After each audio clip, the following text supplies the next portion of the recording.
highlight all the data you want to sort, and then come over to this area, the root data, and click on the data tab. So after clicking on the data type, come over here. There are different ways you can sort. If you want to sort directly in ascending or descending order, you can simply click on this one. That's to sort in ascending order. So if you don't want to sort that way, you can click on this one, descending order. But there are other ways that you have more control over what you want to sort. How you can do that is that you come over to this custom sort area and click on it. So now in this custom sort area, you are provided with opportunity to choose the particular column and row that you want to sort. For instance, when you come over here, they said sort by.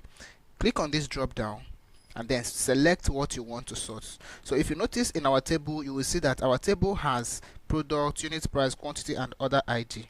But what I want to sort is on the product. So I want to sort the product, and then how do I want to sort the product? I want to sort the product in ascending order.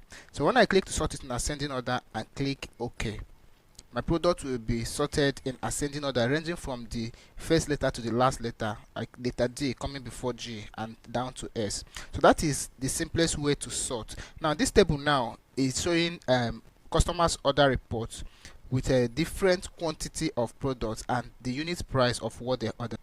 A more complex example is when you want to sort about 2 or 3 columns at the same time. For instance, this is similar table to what we just worked on in the last example, but this time around it has product that appeared twice, as you can see in this case, and so many other things. And now we want to sort it based on the product in ascending or descending order, and then also work on the quantity to make sure that the quantity is either appearing in a way that it's either ascending or descending.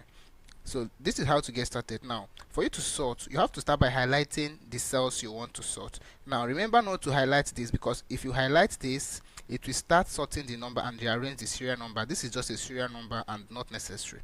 So what we have to do is start from this cell and highlight to the end.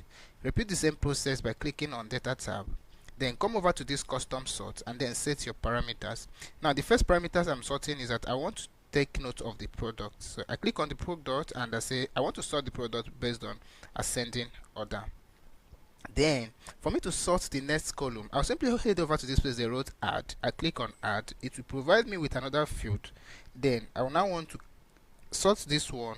What I want to sort here now is the quantity, and I want the quantity to be in a descending order in such a way that the bigger quantity will be up, the lesser quantity will be down.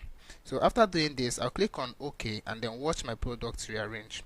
So as you can see here, dragon fruit came before guava, and then over here we have a mango together. All the mangoes are arranged together, oranges arranged together, just they are arranged together. And then when you come over to this quantity now, the quantity is in such a way that this mango here, the first mango here appeared to be 25, and then the second mango appeared to be 5. So we arrange them in a descending order of their decreasing quantity. So that is the best way to sort in Microsoft Excel. I believe you found value in this video. I urge you to please subscribe to this channel and like this video for more educative video.